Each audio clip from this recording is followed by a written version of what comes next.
विश्व हिंदू परिषद और बजरंग दल ने भोपाल में जगह जगह अपना त्यौहार अपनों से व्यवहार के पोस्टर लगाए। विश्व हिंदू परिषद के पदाधिकारियों का कहना है, जो हिंदू दिवाली मनाते हैं, जिनके घर पर गाय की पूजा होती है, जिनके घर पर दिए लगाए जाते हैं, सामान उन्हीं से खरीदा जाना चाहिए। हमारा उद्देश्य है कि हिंदू को मजबूत बनाया जाए, गरीब हिंदू भाइयों को आर्थिक रूप से मदद मिल सके, इसके लिए यह मुहिम चलाई जा रही है। हालांकि हिंदूवादी संगठन के अन्य लोगों का कहना है कि अगर कोई मुसलमान है तो सामग्री नहीं खरीदी जानी चाहिए, क्योंकि मुस्लिम दिवाली नहीं मनाता है।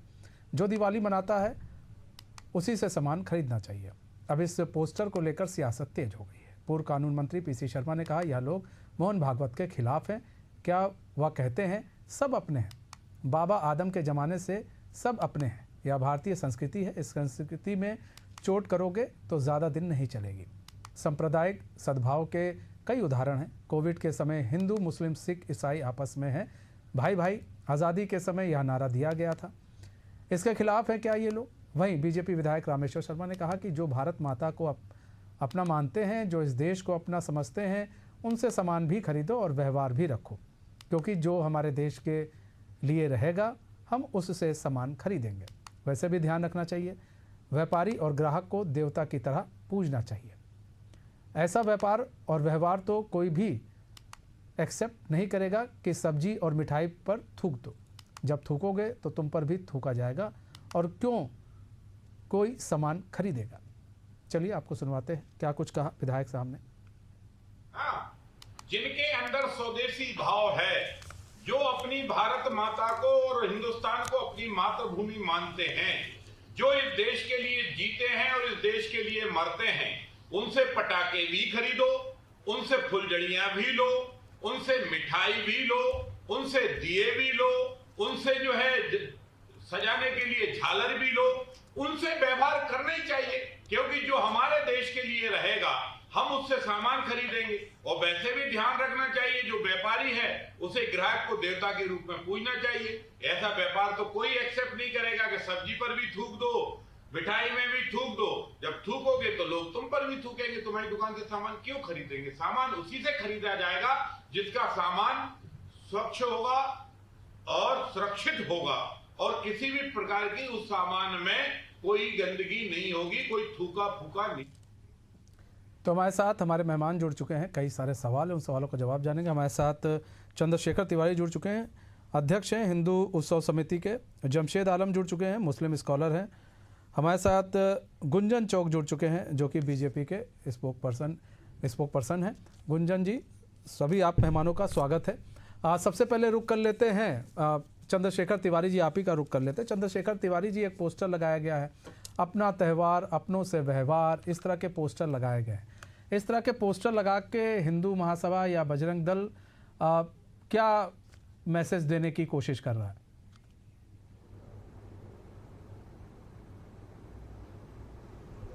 त्यौहार भी उन्हीं से होगा, व्यवहार भी उन्हीं से होगा, और व्यापार भी उन्हीं से होगा जो हमारे होंगे। बुराई की कोई बात नहीं है। जब मस्जिदों से फतवे जारी किए जा सकते हैं, काफिरों से सामान ना खरीदा जाए, तो क्यों हम लोग ने अगर मांग कर ली तो क्या दिक्कत है। भारत माता की जय और वंदे मातरम कहने से परहेज है। उसमें आप थूकोगे, सब्जी में थूकोगे, फलों में थूकोगे, मिठाई में थूकोगे, थूक जिहाद करोगे, मूत्र जिहाद करोगे, लैंड जिहाद करोगे, लव जिहाद करोगे, हमारी बहन बेटियों के साथ बलात्कार करोगे और कहोगे कि सबाब का काम किया है, तो आप जैसा बोगे पेड़ बबूल का, तो आम नहीं होने वाला, बबूल का ही पेड़ होगा। तो इसलिए हिंदू उत्सव समिति संस्कृति बचाओ मंच ने यह मांग करी है कि व्यवहार भी उन्हीं से होना चाहिए, त्यौहार भी उन्हीं से होना चाहिए, और व्यापार भी उन्हीं से होना चाहिए जो हमारे सनातनी हैं। अगर मेरी बहन ज्वेलरी खरीदने जा रही है तो वो ये ध्यान रखे कि वो ज्वेलर्स भी जो है हिंदू हो, सनातनी हो। अगर दिए खरीदने जा रही है तो वो दिया बेचने वाला भी हमारा सनातनी हो, जो दीपावली पर अपने घर पे अपने बच्चों के लिए सामग्री ले जाए। दिए की बत्ती बेचने वाला भी हमारा सनातनी हो, लाई फुली और लक्ष्मी जी की प्रतिमा बेचने वाला भी सनातनी हो। कोई ऐसा ना हो जो कि इस पैसे को जिहाद में लगाए और हमारा कार्य के लिए दुरुपयोग करे। ठीक है। गुंजन चौक से जी, यहाँ सवाल ये है गुंजन चौकसे जी, एक तरफ कहा जाता है कि भाई सबका साथ सबका विकास, छोटे उद्योगों को, छोटे व्यापारियों को बढ़ावा देना है। ऐसे में बात की जाए, अब त्यौहार है भाई, आपका दीपावली है, ऐसे में कुछ जो मुस्लिम कुम्हार हैं वो भी बेचारे बनाते हैं, दिए बनाते हैं, सब चीज़ बनाते हैं, तो फिर उनसे सामान क्यों ना खरीदा जाए? अगर वो भी मार्केट में बेच रहे हैं अपना सामान, तो फिर इतनी दूरी हम क्यों रखें? दूरी बढ़ाएंगे तो दूरी बढ़ेगी। देखिए, तो नजरिए की बात है। यहाँ पर भारतीय जनता पार्टी की सरकार का जो मूल मंत्र है, सबका साथ, सबका विकास, सबका विश्वास, सबका प्रयास, वो उसी पर अटल है। आपने जितनी भी ये बातें सुनी होगी, कहीं आपने धर्म देखा? कहीं पे ये कहा गया है कि किसी एक धर्म का नाम लिया गया है? नहीं लिया गया है। ये अपना अपना नजरिया है। क्या आया है, एक ही तो इतनी सी गुजारिश है कि जो भारत माता की जय बोले उनसे सामान खरीदा जाए। तो भारत माता की जय बोलने से मुझे नहीं लगता किसी भी भारतीय को परहेज होना चाहिए। या जो कहा जा रहा है कि अपना त्योहार अपनों से व्यवहार करें, तो अपने इसमें कौन है? वही है जो इस आस्था में, हिंदुओं की आस्था का त्योहार है दीपावली। और अगर दीपावली में जो आस्था, हिंदुओं की आस्था को ठेस पहुंचाए, उनसे वो व्यवहार क्यों रखना है? इतनी सी बात है। ये कहीं धर्म या सांप्रदायिक नफरत की बात नहीं है, ये एक मानसिकता की बात है।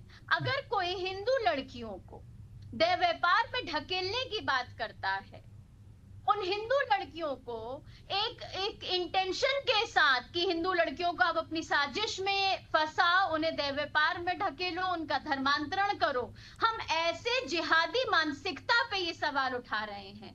जो लैंड जिहाद करते हैं, जो लव जिहाद करते हैं, हमने ये किसी धर्म पे सवाल नहीं उठाया है, उस मानसिकता पे उठाया है। अगर कोई हिंदू त्योहारों को, सनातन को डेंगू मलेरिया कहता है, तो आप उन त्योहारों की खरीदारी उन लोगों से क्यों करेंगे? आप HIV कहते हैं, कोई राम को काल्पनिक कहता है। ये हमारे आस्था का सवाल है, ये एकता अखंडता का सवाल है। अगर रही बात भारतीय जनता पार्टी सरकार की, तो सरकार के लिए आपने देखिए अनगिनत योजनाएं चल रही हैं। चाहे लाडली बहना योजना की बात कर लूं, चाहे आवास योजना की बात कर लूं, चाहे आयुष्मान योजना की बात कर लूं, उस योजना के जो हितग्राही हैं वो सभी धर्म के लोग हैं। ये धर्म पर कभी सरकार ने मतभेद नहीं किया, धर्म पर सरकार ने चुनकर नहीं योजनाएं दी है कि हिंदुओं को योजना दे रहे हैं और किसी और धर्म के लोगों पर योजनाएं लागू नहीं है, सभी पर है। बल्कि अगर आप देखें, ऐसी अनगिनत योजनाएं हैं जिसका लाभ हर एक धर्म के लोगों को मिल रहा है। सिर्फ इतनी सी बात है कि अगर सनातन से जुड़ा कोई मुद्दा है, हमारी भावनाओं से जुड़ा मुद्दा है, हिंदू के जो धर्म से जुड़ा मुद्दा है, तो जो धर्म को गालियां दे, बस उनसे आप व्यवहार ना करें। इतनी तो जो धर्म को गाली दे उनसे व्यवहार ना करें ना, लेकिन जो गाली नहीं दे रहा, अपना व्यापार चलाना चाहता है, उनसे तो व्यवहार कर ही सकता है आदमी। जी, आपका सवाल फिर से करेंगे? आवाज नहीं। जो धर्म को गाली दे रहा है, भारत माता की जय नहीं बोल रहा है, उनसे व्यवहार नहीं करने की बात आ रही है ना। लेकिन जो अगर जो धार्मिक नफरत का मुद्दा नहीं है, इसे कांग्रेस सिर्फ इस्तेमाल करती है अपने वोट बैंक के लिए, नफरत की राजनीति फैलाने। ठीक है, जमशेद जी, यहाँ पर देखिए बात ये है, इतनी सी बात है, साफ तौर पर कहना है कि आप इस देश में रहते हैं और इस देश में अगर भारत माता की जय अगर आप नहीं बोल पाते हैं, हिंदुस्तान जिंदाबाद नहीं बोल पाते हैं, तो हम आपसे सामान क्यों खरीदें? ये इनका साफ तौर पर कहना है। लैंड जिहाद, लव जिहाद जैसे मामले सामने आते रहें तो ऐसे लोगों से सामान क्यों खरीदा जाए, ये इनका कहना है। इनका ये भी कहना है क्योंकि आजकल बहुत देखा गया है, वीडियो भी बहुत सारे आते हैं, खाने में थूक कर देने की प्रथा, सब्जी में थूक कर देने की प्रथा, तो उनसे सामान ना खरीदें, ये इन लोगों का कहना है। मैं बोल सकता हूँ? जी जी जमशेद जी। देखिए, नेशनल चैनल पर, इतने जिम्मेदार चैनल पर बैठ करके जिस तरह से ये लोग झूठ बोल रहे हैं, ये कह रहे हैं कि सबका साथ सबका विकास। ये भाजपा की सरकार में कहाँ सबका साथ और सबका विकास है? पहली बात। दूसरी बात, किससे खरीदना चाहिए और किसको बेचना चाहिए, ये 0% GST गौ मांस पर या बीफ के ऊपर में या मांस के ऊपर में ये सरकार जो निर्यात कर रही है, लगातार देश में मध्य प्रदेश नंबर 1 पर है। गौमांस सप्लाई करने में। और ये छोटे छोटे व्यापार की बात कर रहे हैं कि किससे खरीदना और किससे नहीं खरीदना, और ये पूरी तरीके से पोलराइजेशन बिहार चुनाव का है। वहां पर ये कैसी खबरें पहुंचाना चाह रहे हैं कि हिंदू मुसलमान से ना खरीदे, मुसलमान हिंदू से ना खरीदे। ये इस तरह के नफरती चिंटू जितने भी देश को बदनाम करने का प्रयास कर रहे हैं, मध्य प्रदेश को बदनाम करने का प्रयास कर रहे हैं, ये धर्म की राजनीति करते हैं सिर्फ नफरत फैलाने के लिए, ताकि हिंदुओं को डराया जा सके कि देखो हम मुसलमानों से कितना खौफ खाते हैं, कितना डरते हैं, क्यों हम उनसे खरीदे, क्यों हम उनको बेचे, क्यों मुस्लिम कर्मचारी रखे, क्यों उनसे मेहंदी लगवाए, क्यों उनसे हम व्यापार करें, व्यवहार करें। इस तरह के ये जो षड्यंत्र पूरे मध्य प्रदेश में एक बवाल के रूप में चल रहा है, ये पूरे मध्य प्रदेश में बवालों की बाढ़ इन्हीं लोगों की वजह से आई हुई है। वरना सदियों से हिंदू और मुसलमान एक दूसरे के गले मिलकर के रोटी बेटी का रिश्ता बोल दो भारत माता की जय, बोलो वंदे मातरम, ये गौमांस निर्यात बोलो भारत माता की जय, वंदे मातरम बोल के बताओ। देश के अंदर में, हिंदुस्तान के अंदर में नंबर 1 पर गौमांस खाते हो, इन्हीं की तुम ही सरकार लोग कटवाते गौमांस हो, को निर्यात कर रही तुम ही है। लोग और काट छोटी रहे हो। छोटी बात करते हैं कि हम व्यापार नहीं करना चाहिए, पटाखे नहीं फोड़ना चाहिए, ये सिर्फ गुमराह करने की राजनीति है, इसके अलावा कुछ ऐसे नहीं। मस्जिदों से भी तो बहुत सारे ऐसे फरमान जारी किए जाते हैं, काफिरों से सामान ना खरीदिए, एक फतवा दिखा दीजिए। हाँ, फतवे जारी कर रहे हो। और उसके में कई बार ऐसी बातें मौलाना भी तो कहते हैं। सर, तो ये क्या ठीक होता है क्या? दिखा दूंगा फतवा। ईद के मौके से पहले मौलाना बहुत तकरीर देने के बाद इस तरह की बातें होती हैं। खरीदो, एक फतवा दिखा दो, हाँ। इन्हें खुला चैलेंज है। और कहते हैं काफिर से मत खरीदो, पैसे कमाने के लिए हिंदू याद आ जाता है, बाकी नहीं आता। हिंदू उत्सव समिति के अध्यक्ष बन गए, मैं इनको स्वागत करता था, अभिनंदन करता था, इनको मैं भेज दूंगा चैनल पे, लेकिन ये फतवे की बात कर रहे, एक फतवा दिखा दे, मैं इनको अपना गुरु मान लूंगा। एक मिनट, लेकिन जमशेद आलम जी, ऐसे कई तकरीर दिए जाते हैं। जमशेद भाई ऐसे कई मौलाना हम लोगों ने भी लखनऊ में कई सुने हैं। जमशेद भाई सुन तो लीजिए बात। नहीं, हम आपसे निवेदन कर रहे हैं, हमारी अब बात तो आप सुनेंगे नहीं सर ना। नहीं, हम एक आपसे सवाल पूछ रहे हैं सर जमशेद भाई। ठीक है कि आप अगर इस तरह की चीजें जो ये लोग आरोप लगा रहे हैं कि इस तरह की चीजें अगर मौलाना करते हैं तो आप उसको किस तरह से देखते हैं?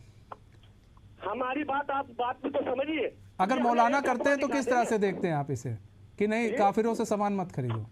ऐसे मौलानाओं को चिंटू कहेंगे? ऐसे मौलाना चिंटू होते हैं? बिल्कुल, ये अलग-अलग आरोप, हाँ? ये बांटने की राजनीति करते कौन हैं। ऐसे मौलाना जो अगर इस तरह की बात करते हैं तो चिंटू होते हैं? जी, नफरती चिंटू होते हैं ना। हाँ, ऐसे मौलाना ना। जितना भी देश में जो भी नफरत फैला रहा है वो नफरती चिंटू ही होते हैं। हाँ। मैं इन्हें खुला चैलेंज करता हूँ, एक मुफ्ती का किसी का एक फतवा दिखा देंगे, किसी भी एक मुफ्ती का फतवा दिखा दे कि काफिरों से सामान नहीं खरीदना गुंजन चाहिए। चौकसे जी, जमशेद जी कह रहे हैं सबसे ज्यादा बीफ प्रोडक्शन में मध्य प्रदेश आगे है, इस तरह की बात ये कर रहे हैं। देश को गुमराह करते हैं, मध्य प्रदेश को गुमराह करते हैं। देखिए, मुझे तो इसमें ताज्जुब होता है कि आप एक मुस्लिम स्कॉलर हैं, अनर्गल स्कॉलर की तरह बात रखें, कांग्रेस प्रवक्ता की तरह बात रखें। भारतीय जनता पार्टी की सरकार है था कि और इस सरकार भी ये झूठ बोल साथ दे रहे थे मुस्लिम रहे हैं। कम्युनिटी का। तो मैं इन्हें बता दूं कि जो आयुष्मान योजना के तहत जितनी हितग्राही है उसमें 90% मुस्लिम समुदाय के लोग आते हैं। जो प्रधानमंत्री सुन लीजिए, आवास अब योजना सुन में लीजिए जमशेद भाई के लोगों को आवास आप योजना आपके देने सवाल उठाए हैं, कुछ उसके जवाब भी सुन लीजिए। गुंजन जी दे रही है, बीजेपी के प्रवक्ता हैं। गुंजन जी बोलिए।